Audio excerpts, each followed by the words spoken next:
السلام علیکم محترمینو، الله تعالی مو جوړ او روغ لره. دوستانو، یو وظیفه ده چې ان شاء الله دا وظیفه وکړئ، عمل ور باندې وکړئ، ان شاء الله په زندگی به له فقر، مسکنت، غریبی سره نسی مخ. ځکه چې دا فقر، غریبی یو داسې کار ده چې سیال سړی بې سیاله کوي. د انډوالانو په مخ کې سم په میړانه په غیرت باندې ملګرو ته دعوت نسی کولی، نه کور ته په هغه غیرت باندې بولی سي د میلمستیا، ځکه چې په کور کې شی شته نه. چې هر څومره انسان غیرتمن او سخي وي، کله چې دنیا نه وي ورسره، غریب وي، فقیر وي، هغه بیا سړی بې سیاله کوي، یعنې ډېر بې سیاله یي، ځکه چې انډوالان یې ملګرتیا نه کوي. د هغه ملګری چې کله د ده مخلص دوست وي، دی ښه ست په میړانه په غیرت نسي ورته کولی. ولې که ورته وکړي هم نو څه شي ورکړي، خو له ده سره روپۍ نسته، ډېر غریب ده. او اکثره نن زمانه داسې ده، یو بل ملګری چې د بل ملګرتیا کوي، هغسې پیسې نه وي ورسره، د هغه سړي ملګرتیا هېڅوک هم نه کوي. خو بعضې په سلو کې به یو دوه پیدا سي چې هغه به بغیر لالچه پیسو څخه بغیر د بل ملګرتیا کوي. لیکن 98% نن زمانه کې داسې شته چې د بل ملګرتیا بغیر له پیسو څخه نه کوي. کور کې ورونه هم چې پیسې نه وي در سره، والله که نه قدر درکړي، نه عزت درکړي، او نه والله که سمه خبر در سره وکړي. کور کې چې پیسې نه وي در سره، خپله کوروالا هم والله که هغه شانتي عزت درکړي، کم چې له هغه سړي سره پیسې زیاتې وي او خپله کوروالا عزت ورکوي. خپل زامن هم والله که په سمه سترګه درته وګوري، د عزت په سترګه، ځکه چې له تا سره پیسې نسته. خو بالاخره به درته ووایم دوستانو، چې له کوم سړي سره پیسې وي او مالدار وي، د هغه نن سبا هر څه عزت او قدر کیږي. او پیسې چې دي په دې باندې په نن سبا دور کې هر څه کیږي. خدای نخسته چې چا سره جنگ، جګړه، جنجال وکړي، په زاریو په دعاګانو باندې ته نسې خلاصېدلی، په ننواتې باندې ته نسې خلاصېدلی چې پیسې ورمخته نه کړې. چې د دنیا هر قسم ښایسته ښایسته خواړه د تا شوق ورته راځي، خو چې هر څومره زارۍ خلکو ته وکړي چې دا راکه نه درکوي. خو چې پیسې در سره وي، خالي پیسې ورکه، چې چیرې ته غواړې کور ته بې پر خپل زبان دې دروړې. پیسې در سره وي، د دنیا قسم ښه ګاډۍ ته د شوق وسي اخیستلی سې، پکې ګرځېدلی سې. خو چې پیسې نه وي در سره، د هر څه به د ارمان یې هغه به لاسته نه دررسېږي. چې پیسې در سره وي، چې هر قسم ښایسته کور وغواړې چې هغه کور جوړوې، لیکن غوښتلی سې، جوړولی سې، ولې خو له تا سره پیسې شته. چې پیسې نه وي در سره، بلکې هغه خړه جونګړه چې تی په ارمان یې هغه لا نسي جوړولی.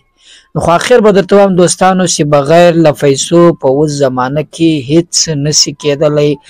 نه انډوالان لیپ درکوي، نه انډوالان در سره ګرځي، نه مور او پلار په هغه سترګه درته ګوري چې پیسې در سره نه وي، نه ورونه درته ګوري، نه اولاد درته ګوري، نه خپله کوروالا. چې پیسې در سره وي، هر سړی د قدر کوي، هر سړی د عزت کوي، هر سړی مشورې در سره کوي، هر سړی د په مرکو کې بیایي، هر سړی د په جرګو کې بیایي، هر سړی راځي ستا ملګرتیا کوي، له تا سره ګرځي. په پیټک کې به د خلک دومره زیات وي چې بعضې به ولاړېږي، بعضې به کیني، ولې خو ته پیسه دار یې. چې پیسه دار نه یې، دا هېڅ به نه وي در سره. نو دوستانو، زه یوه وظیفه درښیم، انشاءالله فقر به ټوله زندګي ستا و کور ته نسي را.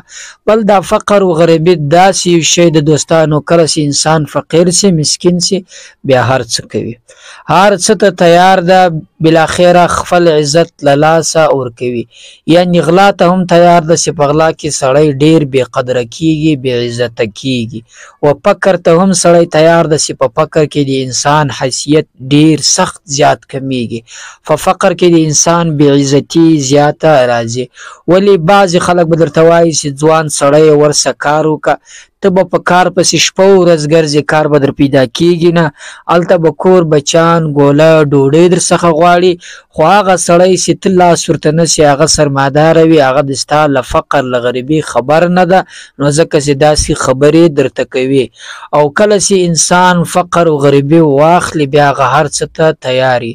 ولې؟ ځکه چې دوستانو اولاد چې ده هغه روزي پیسې غواړي، اولاد چې د هغه ګوله غواړي، نفقه غواړي، هغه د فریدي نه چې له هرې خوا یې ته ورته برابروې ورته راوړې بې، ځکه چې اولاد یو داسې ظالم شی ده چې سړي په لوږه تنده باندې نه لورېږي.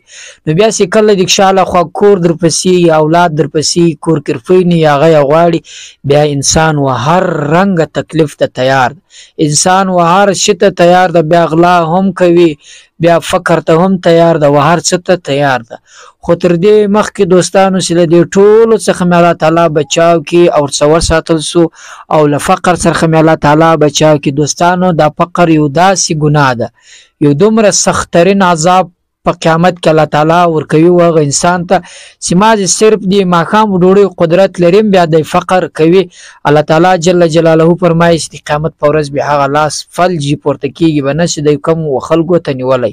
خو بعضې داسې خلک چې هغه د ماښام پر ډوډۍ باندې قدرت وس نه لري، هغه فقر له مجبوري کوي او دا نورو خلکو ته چې د لاس ونیسي هغه د ده له مجبوري څخه خبر نه دي، نو په غلطو الفاظو یادوي، وایي ګوره ورته ګوره داسې ځوان ده نه سپینګیری د هېڅ بلا نه ده ولی کاروبار نه کوي و خلکو ته لاس نسي او فقر کوي، خو په حقیقت کې دی د هغه له غریبۍ څخه خبر نه دي.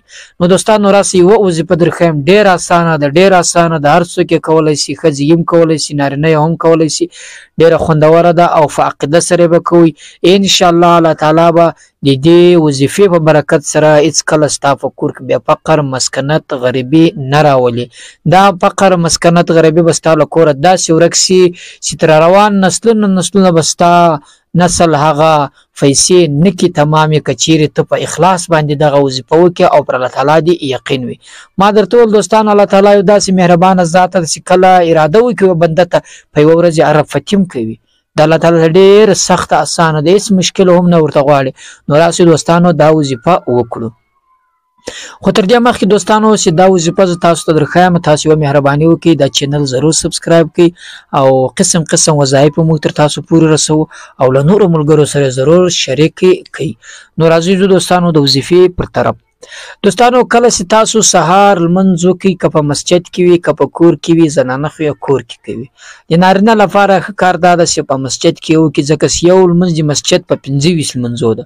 په کور کې ته 25 لمونځونه وکړه، په مسجد کې یو لمونځ وکړه، د مسجد لمونځ او د کور لمونځ سره برابر دي، یعنې په مسجد کې یو لمونځ په کور کې 25 لمونځونه د مسجد لمونځو سره زیات ده.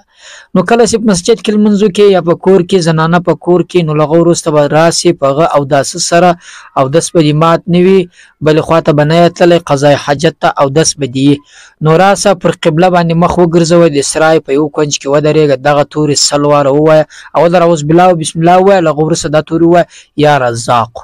ډېره اسانه ده، یا رزاقو 100 واره. بیا دوم وار ولاړ شه، د سرای په دې بل کونج کې ودرېږه، پر قبله ودرېږه، بیا اعوذ بالله بسم الله ووایه، 100 واره یا رزاق ووایه، بیا په درېیم کونج کې ودرېږه، دغه رنګه عمل وکړه، په څلورم کونج کې بیا ودرېږه، پر قبله باندې اعوذ بالله بسم الله ووایه، 100 وارې یا رزاق ووایه، وروسته پر هغه جې باندې پر قبله ودرېږه، په اخري کونج کې چې ولاړې لاس الله تعالی ته پورته کړه، ویا الله زه خو ډېر غریب یم، ډېر فقیر یم، مسکین یم، درفدره یم، یا الله ته مې له دې فقرتوب له غریبۍ څخه وساتي، یا الله ته حلاله دنیا راکړې، دومره دنیا راکړې الله تعالی چې حلاله وي، حجونه زکاتونه مدرسې مسجدونه کې جوړ کړم، یا الله په زندګۍ بیا له ما څخه ما اخلي، حلاله دنیا خواست کوي. دوستانو ګورئ حرامه دنیا چې دغه ډېره زر ډېرېږي خو بیرته ختمېدونکې هم ده، حلاله دنیا چې یو وار ډېره سوله بیا نه ختمېږي. نو دغه دعا الله تعالی ته وکړئ. نور دوستانو ستاسو هر رقم دعا زده وي هغه وکړئ د رزق په باب باندې ان شاء الله. دغه عمل 2-3 ورځې وکړئ. الله تعالی مهربانه ده چې دغه عمل په برکت سره به ستاسو د قوله فقر غریبي مسکنت دا ټول ختم سي. نو دوستانو خدای دې وکړي خوښه سوي وي دغه ویډیو او دا وظیفه مې خوښه سوي وي ان شاء الله. لنن څخه دغه عزم قصد وکړه په دې باندې ضرور عمل وکړه. الله تعالی مهربانه ده چې دې وظیفې په برکت سره به ستا هغه فقر له کوره ولاړ سي.